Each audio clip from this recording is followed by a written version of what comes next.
Practical examples of addition in algebra. हम algebra में additions करना सीख चुके हैं, अब हम उसके प्रैक्टिकल एग्जाम्पल्स को स्टडी करेंगे। इस प्रैक्टिकल एग्जाम्पल्स के 4 केसेस हैं हमारे पास, 1, 2, 3, 4। हर एग्जाम्पल्स को हम अलग अलग प्रैक्टिकली देखेंगे। Now we take first example. If you have 20 rupees and your father gives you 10 rupees more, now you have 30 rupees. आपके पास 20 रुपए हैं और आपके फादर ने आपको 10 रुपए मजीद दे दिए, तो टोटल आपके पास 30 रुपीज हो गए। अब इस चीज को हम अलजेब्रा की मदद से देखेंगे। ये 20 प्लस 10, 20 रुपीज आपके पास पहले से थे और आपके फादर ने 10 रुपीज आपको दिए, तो ये 20 में 10 प्लस हो जाएगा। अब अलजेब्रिकली हम इसको देखते हैं, 20 की साइन शुरू में कुछ भी नहीं होती है, तो प्लस की साइन हिडन होती है। साइन हमारे पास ग्रेटर नंबर की आ गई, तो 30 से पहले यहाँ पे प्लस की साइन हिडन है। साइन ग्रेटर नंबर की आ गई, और फिर थर्ड स्टेप में आपने किया था, जब साइन सेम होती है तो प्लस कर देते हैं। यहाँ पे 20 की साइन प्लस है, यहाँ पर 10 की साइन प्लस है, दोनों की साइन सेम है तो प्लस कर दिया। 20 plus 10 30।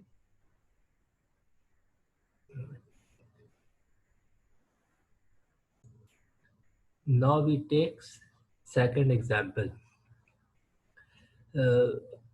Now you have 30 rupees. You go to the shop and buy some chocolate of 20 rupees. Father के 10 रुपीज़ देने के बाद अब आपके पास 30 रुपीज़ है। फिर 30 रुपीज़ लेकर के आप शॉप जाते हैं और 20 रुपए की चॉकलेट खरीदते हैं। तो अब आपके पास कितने पैसे बच गए?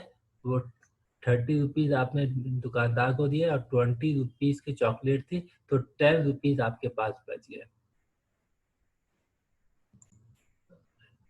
30 रुपीज़ आपके पास थे, 20 रुपीज़ आपने दुकानदार को पे किया, तो ये 20 रुपीज़ माइनस हो जाएंगे जो आपने दुकानदार को चॉकलेट के लिए पे किया। तो अलजेब्रिकली हम इसको देखते हैं, यहाँ पर 30 की साइन शुरू में कोई भी साइन नहीं होती, तो प्लस की साइन हिडन होती है। ग्रेटर नंबर की साइन हमने ले लिया, 20 की साइन माइनस है, 30 की साइन प्लस है, 30 इज ग्रेटर नंबर, तो ये 30 साइन प्लस यहाँ पर आ गई, 10 के साथ ही प्लस की साइन आ गई। ये हिडन है हमारे पास, हम प्लस की शुरू में प्लस की साइन हम लिखते नहीं है। फिर साइन अपोजिट है, यहाँ पे 30 की साइन प्लस है, यहाँ पे 20 की साइन माइनस है। साइन अपोजिट है तो माइनस हो जाएगा, 30 में से 20 माइनस किया 10। 10 शोज 20 रुपीज पे करने के बाद अब आपके पास 10 रुपीज बच गए। 30 रुपीज आपके पास थे और 20 रुपीज आपने दुकानदार को चॉकलेट के लिए पे कर दिया, तो अब आपके पास 10 रुपीज बच गए। तो इस तरह से अलजेब्रे की मदद से आपने देख दिया इसको, 10 रुपीज किस तरह से बचे आपके पास। Now we come to the third example. Now you have 10 rupees. You go to the shop and buy some candy of 15 rupees. अब आपके पास 10 रुपीज थे और आप फिर दुकान गए, कुछ कैंडी आपने 15 रुपीज की बाय की। नोट करें कि आपके पास 10 रुपीज है और कैंडी 15 रुपीज की बाय की। आपके पास 5 रुपए शॉर्ट है, तो आप उस 5 रुपए 5 रुपीज को क्या करेंगे? 5 रुपीज जो आपके पास शॉर्ट है वो आपने बोरो कर लिया। आपने दुकानदार से कहा कि मैं आपको बाद में पे कर दूंगा, तो 5 रुपीज आपने बोरो कर दिया। तो अब इसको हम अलजेब्रिकली कैसे देखेंगे? आपके पास 10 रुपीज है, 10 रुपीज में से आपको कितना पे करना है? 15 रुपीज पे करना है, तो ये 15 माइनस हो जाएगा। आपके पास 10 रुपीज है और आपको शॉपकीपर को जो पे करना है वो 15 रुपीज पे करना है। जो अमाउंट पे होगी वो माइनस हो जाएगी, 10 माइनस 15। अब अलजेब्रिकली इसको देखते हैं हम। यहाँ 10 में यहाँ पे हिडन साइन प्लस की है, 15 की साइन माइनस की है। ग्रेटर नंबर इज 15, तो 15 की साइन माइनस हमने पुट कर दिया साइन अपोजिट है, 10 की साइन प्लस है और 15 की साइन माइनस, अपोजिट साइन तो माइनस करेंगे, 15 में से 10 माइनस किया 5 आ गया, तो ये -5 आ गया। -5 shows that you have borrowed 5 rupees। आपके पास 10 रुपीज थे, तो चीज़ आपने 15 रुपए की 15 रुपीज की खरीदी, तो तो आपने 5 रुपए 5 रुपीज बोरो किया, 5 रुपीज बोरो किया, वो इस तरह से आ गई कि ये -5 shows that you have borrowed 5 rupees। That's why we put minus sign। Now we come to the last point। Now you have borrowed -5 rupees। You go to the shop and borrow again for 7 rupees pencil। अभी अभी आप 5 रुपए बोरो कर चुके हैं, ठीक है। अब आपके पास पैसे दिए, आपके ऊपर लोन चढ़ चुका है, आपने 5 रुपीज बोरो कर लिए हैं।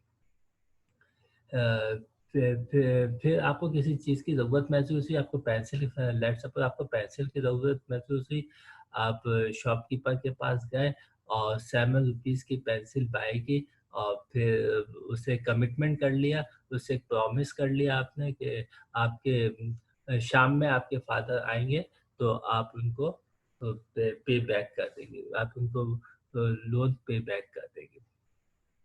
तो पहले से आप 5 रुपीज़ बोरो ले चुकी हैं शॉपकीपर से और और मज़ीद आपने 7 रुपीज़ की पेंसिल बोरो की है, तो अभी आपके पास जो अमाउंट है -7, जो आप पहले ही बोरो कर चुकी है और फिर मज़ीद बोरो कर रहे हैं -7 रुपीज़ की पेंसिल, तो ये भी -7 हो गया। अब इसको अलजेब्रिकली हम देखते हैं, ये 5 की साइन माइनस, 7 की साइन माइनस, साइन हमने ग्रेटर नंबर की पुट कर दी, 7 इज ग्रेटर, तो माइनस साइन हमने ग्रेटर नंबर की पुट कर दी, sign is same, minus and minus sign same होता है तो हम प्लस करते हैं, तो 7 5 ये 12, -12 शोज कि अब आपके पास जो बोरोड अमाउंट हो गई वो 12 रुपीज़ की हो गई।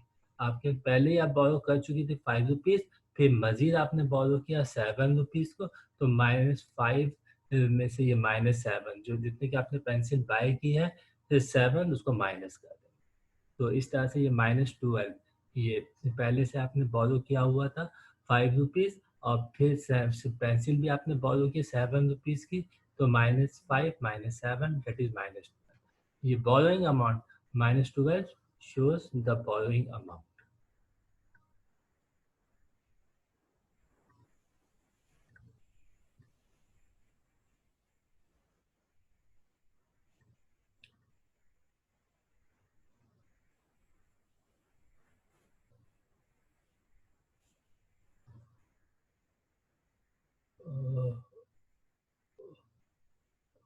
ओके स्टूडेंट, उम्मीद है कि ये लेक्चर आपको समझ में आया होगा।